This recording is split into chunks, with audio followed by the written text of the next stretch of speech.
This channel does not promote any violent, harmful, or illegal activities. All content provided by this channel is meant for an educational purpose only. নমস্কার, স্বাগত আপনাকে TV9 বাংলায়। আমি দীপ রয়েছি আপনার সঙ্গে। শুরুতেই যে খবরে নজর রাখবো, শিক্ষায় বেনজির সংকট। দুই স্কুলে লাইব্রেরিয়ানের চাকরিতে একজনই। সরকারি স্কুলে শিক্ষক সংকটের এক বেনজির ছবি এই বাংলায়। সোম, মঙ্গল, বুধ হিন্দু স্কুলে লাইব্রেরিয়ানের দায়িত্বে জিষ্ণু ভট্টাচার্য, আর বৃহস্পতি, শুক্র, শনি বালিগঞ্জের একটি স্কুলে লাইব্রেরি সামলান জিষ্ণু ভট্টাচার্যই। প্রশ্ন উঠছে, সপ্তাহের বাকি 3 দিন দুই স্কুলে লাইব্রেরি সামলাবেন কে? হিন্দু স্কুলে ষষ্ঠ এবং সপ্তম শ্রেণীতে ইংরেজিও পড়াতে হয় তাকেই। সরকারি নির্দেশেই দুই স্কুলে লাইব্রেরিয়ানের দায়িত্বে রয়েছেন ওই শিক্ষক। আমার সহকর্মী সুমন মহাপাত্র এই মুহূর্তে রয়েছেন আমার সঙ্গে। সুমন, রাজ্যের শিক্ষায় যে শিক্ষকের কতটা অভাব আরও একবার চোখে আঙুল দিয়ে এই ধরনের ঘটনায় দেখিয়ে দেয় নাকি? তবে এই ছবি বেনজির দ্বীপ। এই যে হিন্দু স্কুল, সেখানে 6 এবং 7-এ পড়ানোর জন্য কোনো ইংরেজির মাস্টারমশাই নেই। এই লাইব্রেরিয়ান জিষ্ণুবাবুকেই সেখানে পড়াতে হয় ইংরেজি। এখন 3 দিন তিনি যদি বালিগঞ্জ গভর্নমেন্ট স্কুলের লাইব্রেরি সামলাতে চলে যান, তাহলে এখানে ইংরেজি কে পড়াবে? এই নিয়ে কিন্তু হিন্দু স্কুল চিন্তায় পড়েছে। এবং তুমি যদি দেখো যে এই ছবি, অন্তত এই নির্দেশিকা শিক্ষা দপ্তর ইস্যু করছে, এটা কিন্তু এর আগে আমাদের চোখে পড়েনি। তার কারণ সোম, মঙ্গল, বুধ তিনি যাবেন এক স্কুলে, বৃহস্পতি, শুক্র, শনি তিনি চলে যাবেন অন্য স্কুলে। বাংলায় শিক্ষক সংকট রয়েছে, শিক্ষায়ও সংকট রয়েছে, লাইব্রেরিয়ানদেরও সংকট রয়েছে। প্রত্যেকটা পদেই যে সংকট রয়েছে তা কিন্তু এখান থেকে পরিষ্কার দিন। একেবারেই সমান সমস্যায় পড়তে হবে, এমনটাই দাবি হিন্দু স্কুলের পড়ুয়া থেকে অভিভাবকদের।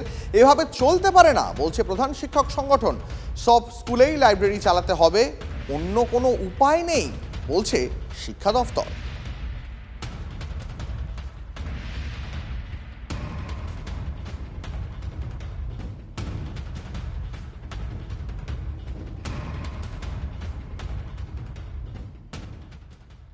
অর্ডারটা আমাদের কাছে এসেছে, সেই অনুযায়ী এটা সোম, মঙ্গল, বুধ এই 3 দিন উনি হিন্দু স্কুলে থাকবেন, আর বৃহস্পতি, শুক্র, শনি এই 3 দিন বালিগঞ্জ গভর্নমেন্ট হাই স্কুলে থাকবেন। বিষয়টি এখন যেহেতু আমাদের কাছে চিঠি এসেছে, আমরা এই বিষয়টি সমস্ত স্তরেই জানিয়েছি। এবার যা হওয়ার তাই হবে।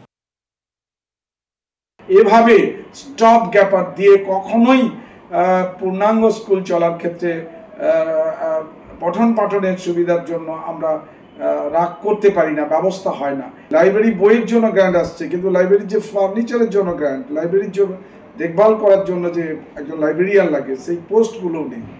অবিলম্বে এগুলোকে আগে নিয়োগ করুন, নাহলে বইগুলো রাখবে কে, কোথায় থাকবে, দেওয়া হবে কিভাবে? মন্তেশ্বরে চরমে তৃণমূলের কোন্দল। দলীয় কর্মীদের হাতে আক্রান্ত গ্রন্থাগার মন্ত্রী। কালো পতাকা, গো ব্যাক স্লোগানের পর গাড়িতেও ভাঙচুর। তৃণমূলেরই পঞ্চায়েত সমিতির সভাপতির উস্কানিতে হামলার অভিযোগ সিদ্দিকুল্লাহর।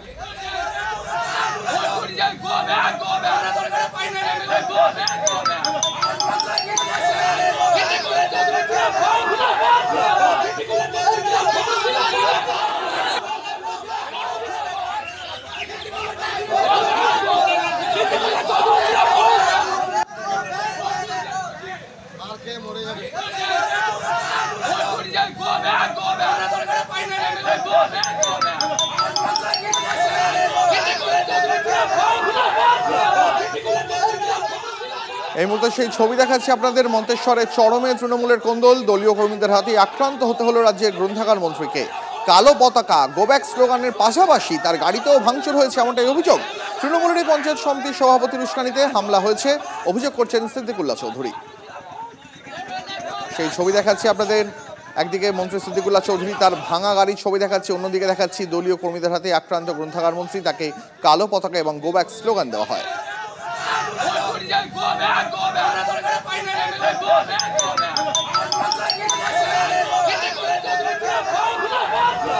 মালনাগায় যে দেখলাম 6 কি 10 জন ছেলে হবে, একজন ছেলে তো তীরে লাঠি নিয়ে আমাকে মারতে চলে আসলো কালো পতাকা নিয়ে।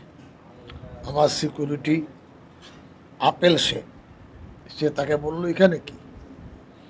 সে যদি আমাকে একা পেত হয়তো মেরে ফ্ল্যাট করে দিত।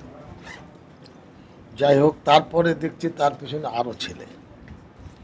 সেখানে থানার বড়বাবুকে আমার সিকিউরিটি বলল আপনাদেরকে সরান। এখানকার আইসি মন্তেশ্বর থানার, তিনি বললেন আমার দায়িত্ব আছে, আপনি এখানে আসবেন না, আমি যা করার করব। এবং রীতিমতো তাদেরকে সুযোগ করে দিলেন যে তারা যেন একটা ক্যাবিনেট মিনিস্টারকে কালো পতাকা দেখায়। আমি করজগ্রামের ভূমিপুত্র, এই রাস্তা দিয়ে বোধহয় কয়েকশো বার আমি চলাচল করেছি। যাই হোক,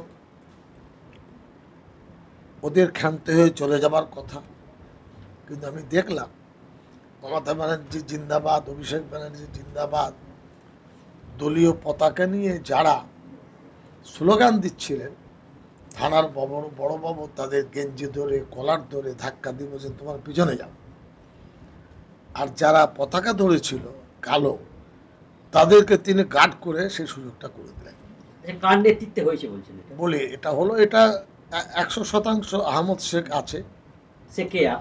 আহমদ এখানকার পঞ্চায়েত সমিতির বোধহয় সভাপতি, তারপরে তার ব্যাপারে অসংখ্য ফাইল সব জায়গায় জমা আছে।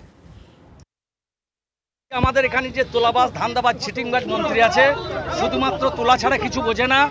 আজকে 4 বছর অতিক্রান্ত হয়ে 5 বছর বিধানসভায় পড়লো। আমরা ভেবেছিলাম যে আমরা একজন ক্যাবিনেট মন্ত্রী পেয়েছি, মন্তেশ্বরবাসীর সুরাহা হবে, স্বাধীনতার পর প্রথম ক্যাবিনেট মন্ত্রী পেয়েছি।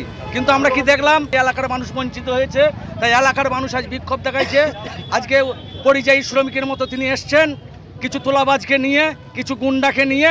মন্তেশ্বরের সাধারণ মানুষ আজকে 4 বছর পর আজকে দালালি করতে এসছে, মন্তেশ্বরের মানুষ এর জবাব দিচ্ছে।